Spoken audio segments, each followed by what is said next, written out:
जी नाज़रीन, आज supreme court of Pakistan से आइन के आर्टिकल 63A के हवाले से नज़रसानी की जो अपील थी उस पर आज समाअत कल तक मुलतवी कर दी गई है, क्योंकि इस बेंच के एक रुकन जस्टिस मुनीब अख्तर जो है वो नहीं आए और वो इस बेंच में नहीं बैठे थे। तो लिहाजा आज चीफ जस्टिस ऑफ पाकिस्तान काजी फाइज ईसा ने कहा कि उन्होंने सुप्रीम कोर्ट प्रैक्टिसिंग कमेटी के उसके सेक्रेटरी को ख़त लिखा और उसमें कहा कि मैं रिक्यूज़ नहीं कर रहा, इस बेंच से नहीं हट रहा हूँ, लेकिन मैं अवेलेबल भी हूँ, लेकिन उन्होंने कुछ कानूनी नुकात उठाए हैं। तो अब चीफ जस्टिस काजी फाइज ईसा साहब का कहना था कि कल हम उसको मनाएंगे और अगर वो फिर भी उनसे रिक्वेस्ट करेंगे, अगर उन्होंने रिक्वेस्ट नहीं मानी तो फिर एक और बेंच तश्कील दिया जाएगा। आप आज के सुप्रीम कोर्ट के फैसले के बारे में क्या कहते हैं, जो चीफ जस्टिस काजी फाइज ईसा ने कहा कि वो जस्टिस मुनीब अख्तर को मना लेंगे कल?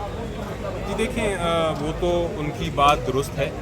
तरीक़ेकार यही होता है, पहली अटैम्प्ट तो यही होती है कि आप जाके जो जज साहब ने रिफ्यूज़ किया है और कहा है कि मैं नहीं बैठना चाहता, उनको जाके मनाएं। लेकिन मेरा ख्याल है कि इस केस में मनाने वाली बात नहीं है।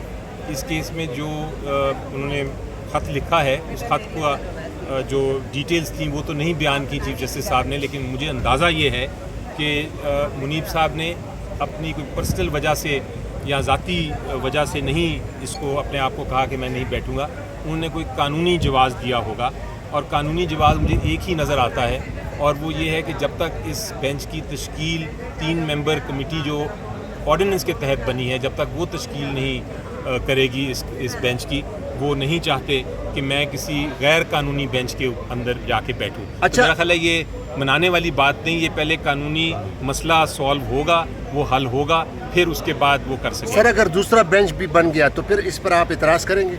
जी मेरा तो मौक़िफ़ बड़ा वाज़ेह है, इस पर इतराज़ करना मेरा हक़ है, और वो ये है कि जब तक 3 मेंबर बेंच कमेटी 3 मेंबर की कमेटी जो है वो फ़ैसला नहीं करती कौन सा बेंच है, तब तक ये इस रिव्यू को आगे नहीं चलाया जा सकता।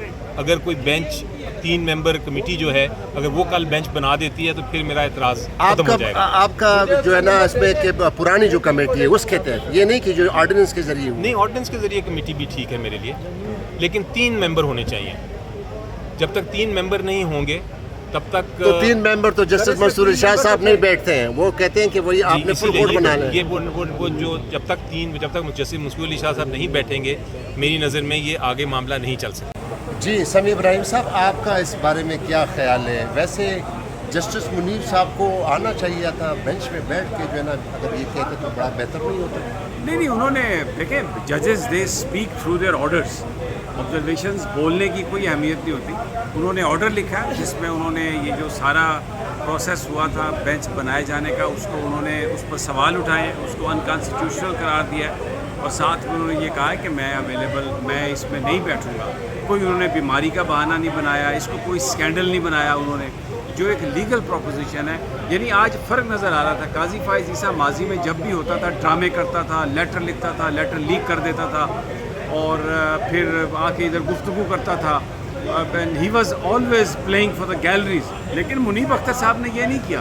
उन्होंने बड़े आराम से जो लीगल पोजीशन है वो रजिस्ट्रार को लेटर लिखा है, और उन्होंने कोई लेटर मीडिया को भी रिलीज़ नहीं किया, और काजी फाइज ईसा ने आगे लेटर का कंक्लूजन पढ़ा है। जो उन्होंने बुनियाद बताई, जो उन्होंने वजूहात बताई, वो उसमें इतनी अखलाकी ज़रूरत नहीं थी काजी फाइज ईसा में कि वो उस पर भी बात करता।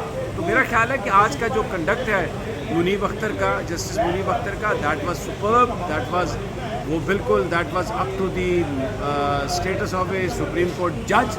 ही didn't play for the galleries and he raised a legal question, और मुझे लगता है कि दूसरे जज भी इसको फॉलो करेंगे। काजी साहब को तो अपनी करवानी है एक्सटेंशन और वो तरामीम करवानी है, इसलिए वो तो ये जो लूटाक्रेसी है उसके लिए वो तो तैयार हैं। साथ उनके मज़हर आलम मियाँ खेल भी हैं। मंदो खेल साहब ने एक बात की कि जी वो ऑर्डिनेंस जब तक सस्पेंड ना हो तो, लेकिन आज का जो अभी तक का जो कंडक्ट हुआ उसमें मुझे लगता है अखलाकी तौर पर मुनीब अख्तर साहब ने बड़ा सही फैसला किया। अच्छा समी साहब, आप नहीं समझते कि अगर दूसरा बेंच बन भी गया तो जिस तरह आज अली ज़फ़र साहब ने कहा है कि ये फुल कोर्ट इसको बनाया जाए, जिस तरह जस्टिस मंसूर इरशाद साहब ने भी कहा था, तो मेरे ख्याल में ये आगे फिर इस पर तो फिर ऑब्जेक्शन आएंगे सर, अगर नया बेंच भी बन गया। बहुत ज़्यादा ऑब्जेक्शन आएंगे। आज अली ज़फ़र साहब ने सवाल जब रेज़ किया तो काजी साहब ने पहले तो कोशिश की कि कल बात होगी, لیکن پھر علی ظفر صاحب نے اس بات کو کمپلیٹ کیا. انہوں نے کہا کہ جو آرڈیننس ہے اس کے تحت بھی یہ جو آپ نے کمیٹی بنائی ہے 2 بندوں کی کمیٹی تو نہیں ہے, یہ تو 3 بندوں کی کمیٹی ہے, تو 3 بندوں کو ہونا چاہیے. تو وہ پھر چیف جسٹس صاحب کہتے ہیں کہ ہم ہاسٹیج نہیں بنا سکتے ایک بندے کا, اگر ایک بندہ کمیٹی میں نہیں آتا یا آتھر جج جو ہے وہ بینچ میں نہیں آ کے بیٹھتا, تو we cannot hold this Supreme Court hostage. حالانکہ اگر دیکھا جائے تو اس وقت قاضی فائز عیسیٰ نے ہاسٹیج کر لیا سپریم کورٹ. انہوں نے وہ اختیار دوبارہ لے لیا جو پارلیمان نے دیا تھا پوری سپریم کورٹ کو. اب یعنی کمیٹی چیف جسٹس, ایک سینئر جج اور تیسرا جج بھی جو چیف جسٹس بنائیں گے, تو وہ فرد واحد جو ہے وہ تو اب دوبارہ چیف جسٹس کی صورت میں سپریم کورٹ پر قابو کا پا لیا, اس نے ماسٹر آف دا روسٹر بن گیا. تو جو وہ الزام لگا رہے تھے منیب صاحب پر, بڑا مذاق خیز لگ رہا تھا کہ he himself is doing that but he is blaming Munib Akhtar صاحب فار دیٹ. تو اب دیکھتے ہیں کہ اس کیس کا کیا بنے گا. یہ بڑا ہی اہم کیس ہے. 2022 میں ایک سپریم کورٹ کے 5 رکنی لارجر بینچ نے اس آئین کے آرٹیکل 63A کی تشریح کی تھی اور اس میں یہ قرار دیا تھا اکثریتی فیصلے میں. اس ججمنٹ میں سپریم کورٹ نے اکثریتی فیصلے میں یہ قرار دیا تھا کہ جو بھی کسی بھی پارٹی کا کوئی رکن اگر پارٹی کی منشا, پارٹی کی مرضی کے خلاف پارلیمنٹ کے کسی موقع پر کسی دوسری پارٹی کو ووٹ دیتا ہے تو وہ نااہل ہوگا اور اس کا ووٹ بھی شمار نہیں ہوگا. تو اب دیکھتے ہیں کہ آگے اس کیا صورتحال بنتی ہیں. کل اس کے بارے میں جو بھی ڈیولپمنٹ ہوگی وہ آپ کے ساتھ شیئر کریں گے. تو اپنے اس چینل کو ضرور سبسکرائب کیجیے گا. خدا حافظ. پاکستان زندہ باد.